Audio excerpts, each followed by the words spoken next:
सब अयाज अकबर यूसुफ जी, जियो न्यूज़ से। मैं कुछ लोगों के पैगाम जो है वो आप तक पहुंचाना चाह रहा था। सवाल जो मैंने करने थे वो एक हद हो गए।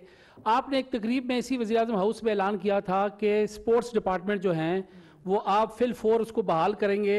उसके हवाले से अभी तक स्पोर्ट्समैन तमाम आपकी तरफ देख रहे हैं कि ताहाल उसके ऊपर कोई एक्शन नहीं हुआ। दूसरा फ्रांसिस साहब, दूसरा जो सवाल अहम है कि इमरान साहब के दौर में जब मियाँ साहब गए और शायद खकान अब्बासी साहब थे, जब निज़ाम सिटी साहब चेयरमैन थे, तो ये तमाम सिस्टम ठीक था। खान साहब ने आके अपनी एक थ्योरी लगाई और क्रिकेट बोर्ड का बेड़ा गर्क कर दिया।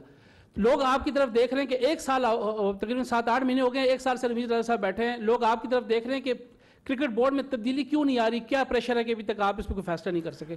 अगर लोग मेरी तरफ देख रहे हैं, मैं लोगों की तरफ देख रहा हूँ। देखिए, बात सुन लेना जी, बात सुन लें।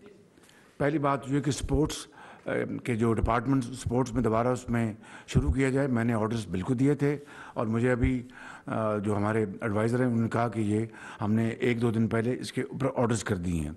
दूसरी बात, रमीज़ राजा नए नए आए थे तो उनको मौका मिलना चाहिए था कि वो अपना दिखा देते। तो 5-6 महीने कोई ज़्यादा वक्त नहीं होता। इसके ऊपर इंशाअल्लाह हम मशावरत के साथ फैसला करेंगे इंशाअल्लाह।